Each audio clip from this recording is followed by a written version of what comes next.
Hello, everyone. Thank you for being here today. I'm excited to share a heartwarming story with you titled Bedtime Chats with My Two Sleepy Cats. If you enjoy this video, please consider liking and subscribing to my channel. Of course, if it's not your style, feel free to skip it. No hard feelings. Now, let's begin the story. Every night before bed, I have what I like to call our family meeting. Just me and my two cats, Miso and Machi. It sounds fancy, but really, it's just me sitting cross-legged on the bed, chatting with them about my day while they blink slowly at me like tiny, judgmental marshmallows. Tonight was no exception. The room was quiet except for the soft hum of the heater and the faint ticking of the clock. Miso sat on my left, tail curled neatly around her paws, looking like a furry philosopher. Machi, on the other hand, was lying belly up on my right, halfway between consciousness and a catnap. "So you two," I began, in my best serious parent voice. "Today was a long day, wasn't it? I went to work, came home, cooked dinner, and I glanced at Machi, decided to steal a piece of chicken from my plate." Machi cracked one eye open, yawned dramatically, and then slowly turned his head away, pretending not to hear me. Classic cat behavior, guilty, but too proud to admit it. Miso, however, gave a soft meow that sounded suspiciously like laughter. She seemed to find Machi's chicken heist hilarious. I couldn't help but giggle too. "You're all in on this together, aren't you?" I said, pointing an accusing finger. Miso blinked. Machi snored. That was my answer. I sighed and leaned back against the pillows. "You know, you two are the best listeners. You never interrupt, you never argue, and you always look so peaceful." I paused, glancing at Machi, who had now started twitching his paws in his sleep, probably dreaming about that stolen chicken. As I continued rambling about my day, work meetings, grocery lists, and the neighbors' weirdly loud karaoke, my two cats began drifting even deeper into their sleepy zone. Miso's eyes were half closed now, her head drooping slightly with every blink. Her tail flicked lazily every few seconds, as if to say, "Yes, yes, human, I'm listening," barely. Machi let out a deep sigh and rolled onto his side, exposing his soft, fluffy belly, which I had to resist the urge to poke. "You two look like you're falling asleep on the job," I teased. "What kind of audience are you?" No response, just two very sleepy faces. The scene was both adorable and funny, like a mini bedtime talk show that only I was awake for. I reached over and gently petted their heads.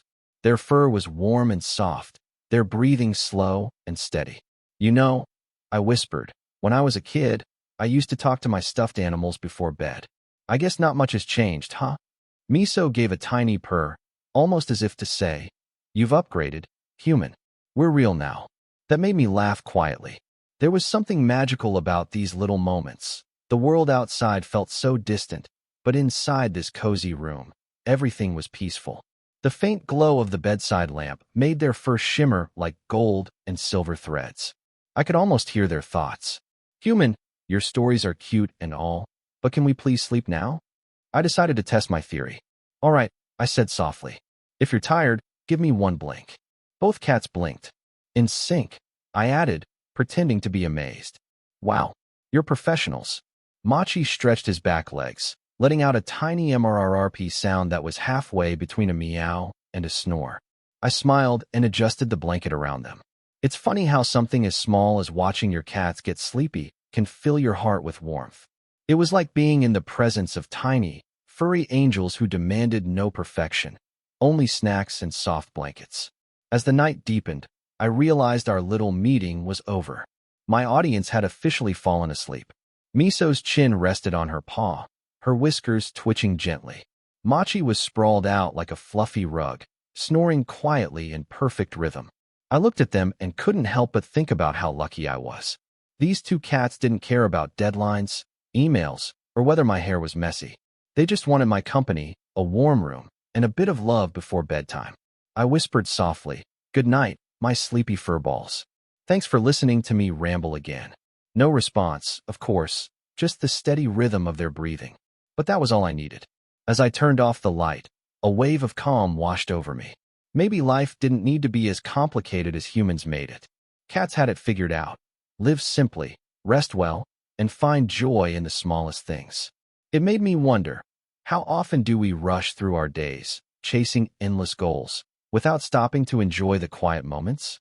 Talking to my cats before bed had become more than a habit. It was a reminder that connection doesn't always require words. Sometimes, it's just about being there, sharing warmth, silence, and comfort. Before I fell asleep, I whispered one last thought into the dark. Tomorrow, we'll do it all again. Same time, same place. From the other side of the bed came a faint purr. I smiled. That was their way of saying goodnight. And just like that, the world faded into dreams. Two little cats curled beside me, the room wrapped in peace, and my heart full. This story reminds us that even in a fast-paced modern world filled with screens, noise, and deadlines, peace can still be found in the simplest of moments, like talking softly to our pets before bed. My two sleepy cats, Miso and Machi, may not understand my words, but they understand the warmth of my presence. Their calmness teaches an important modern life lesson: slow down. In a society that glorifies productivity, we often forget to rest, to breathe, and to enjoy quiet company without distraction. Spending time with our pets, or simply being present in stillness, allows us to reconnect with ourselves and rediscover what truly matters. We don't always need constant excitement or achievement to feel fulfilled. Sometimes, the most meaningful part of the day happens in silence, surrounded by love and warmth. So before you sleep tonight, turn off your phone, pause the endless scrolling, and take a few moments to simply exist, to feel grateful, to rest, and to connect with those who bring peace into your life, whether they walk on two legs or four furry paws. In the calm of those moments, real happiness quietly returns.